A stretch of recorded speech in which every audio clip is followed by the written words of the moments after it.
दोस्तों, आज जानेंगे कैसे भगवान नरसिंह ने किया अंगराज कर्ण का वध।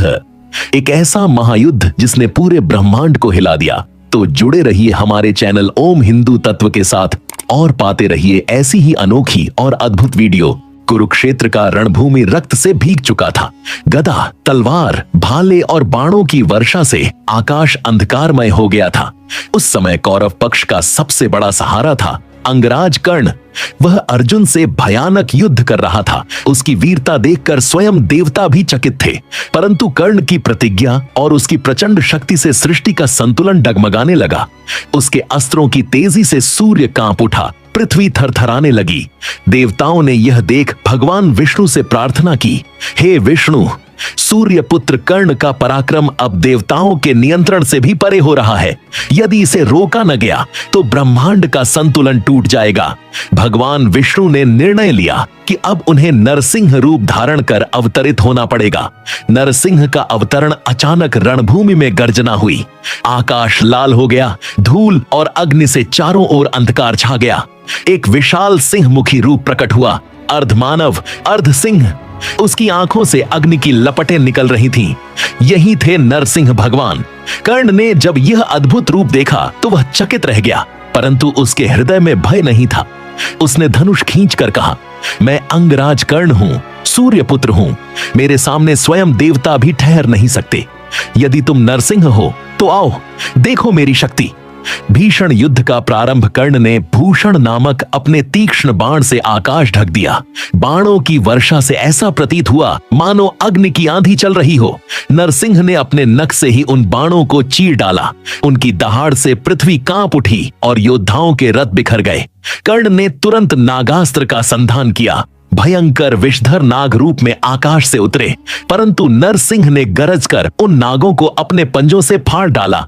अब कर्ण ने अपना दिव्य विजय धनुष उठाया और सूर्य के समान तेजस्वी बाण छोड़े। उन बाणों से आकाश में अग्नि की वर्षा होने लगी, परंतु नरसिंह ने अपने रूप से ही उसे सोख लिया, मानो संपूर्ण अग्नि उनके भीतर समा गई हो।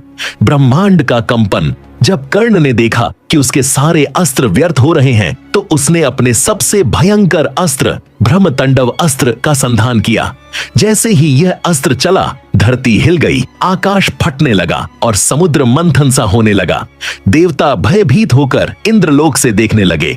नरसिंह भगवान भीषण गर्जना करते हुए उस अस्त्र पर टूट पड़े।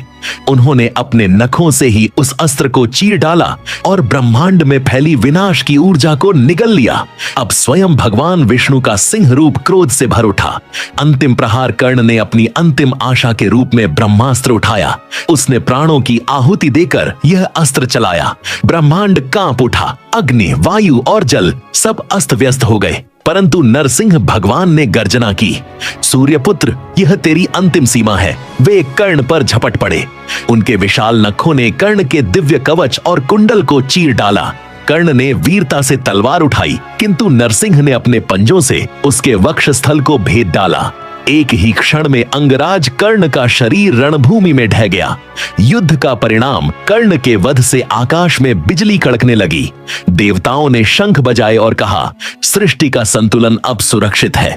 नरसिंह भगवान ने शांत होकर कहा, कर्ण, तू वीरों में श्रेष्ठ था। तेरी वीरता अद्वितीय रहेगी, परंतु धर्म की मर्यादा से ऊपर कोई नहीं उठ सकता। आज तेरे वध से ब्रह्मांड का संतुलन पुनः स्थापित हुआ है। इतना कहकर नरसिंह भगवान अंतर्धान हो गए। रणभूमि में शोक और स्तब्धता छा गई।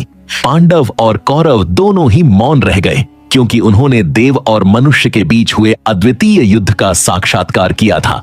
निष्कर्ष, इस कथा से यह शिक्षा मिलती है कि चाहे योद्धा कितना भी शक्तिशाली क्यों न हो, यदि उसकी शक्ति ब्रह्मांड के संतुलन को बिगाड़ दे तो स्वयं भगवान को अवतरित होना पड़ता है।